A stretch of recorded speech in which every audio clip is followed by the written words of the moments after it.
Thank you for joining me today. It's Brian Gubernick, and welcome to the No Days Off podcast, where we believe that every single day brings a new opportunity to get better. Today, we're going to get better at business, and we're going to do so by examining some big pivots that were made within a number of companies that we all probably know. Pivots meaning that they were going down a certain path, maybe pursuing a certain product line or a certain service. And for whatever reason, maybe it was market conditions, maybe it was something legal, maybe it was just pure competition, or it was a discovery around a different path. Whatever the reason, they pivoted their model.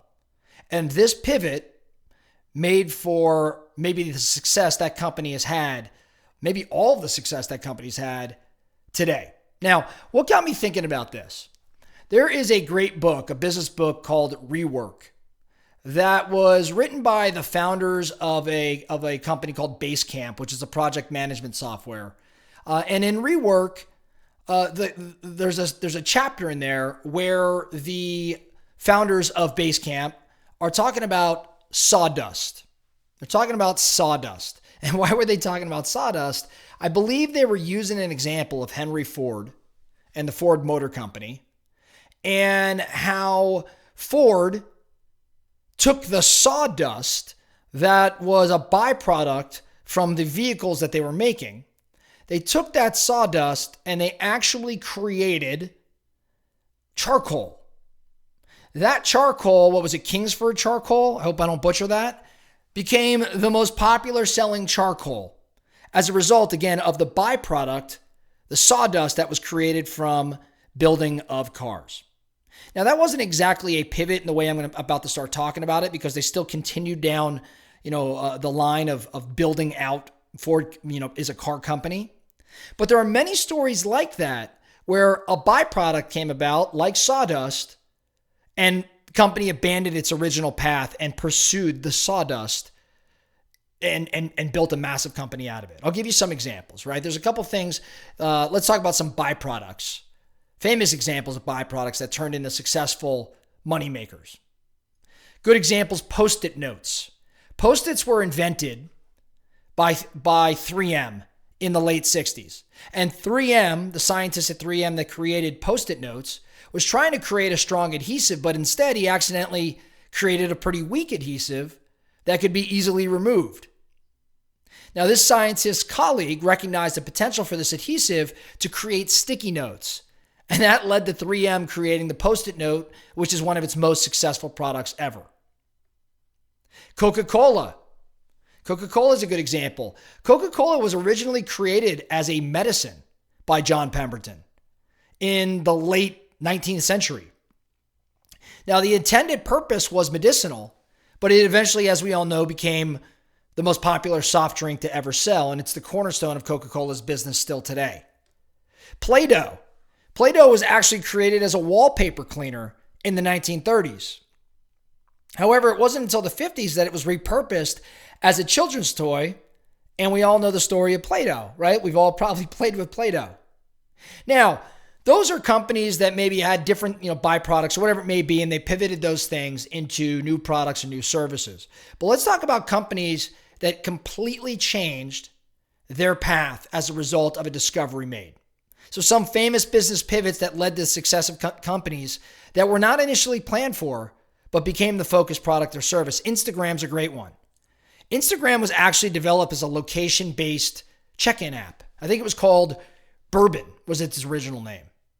However, the founders of Instagram realized that the photo sharing feature of the original company Bourbon, the original product Bourbon, was the most popular aspect.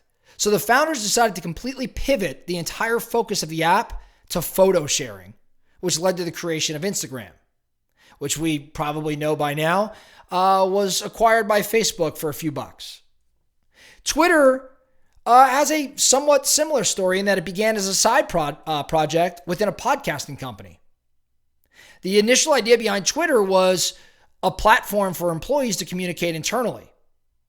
However, the company saw this growing interest in the platform, and the founders pivoted. And Twitter became a standalone product for micro blogging or whatever you want to call it today. Twitter has a similar story, or I should say Slack has a similar story to Twitter. Slack was originally intended as an internal communication tool for this game development company. This game development company was trying to build out an online game that continued to fail over and over again. And the team that was building this game had this internal communication tool that they developed to work, like the engineers, so they could communicate with one another. Fast forward, that internal communication tool was more popular than the game ever became. So the company pivoted its focus to developing this communication tool as a standalone product. And that became Slack, a multi-billion-dollar company. YouTube.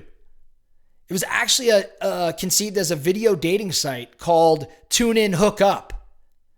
TuneIn Hookup was the original video dating site that was created by the founders. And they noticed that users were more interested in sharing and watching videos than they were trying to find a date. So they pivoted the platform to focus on user-generated video content, which led to its incredible popularity and its acquisition by Google.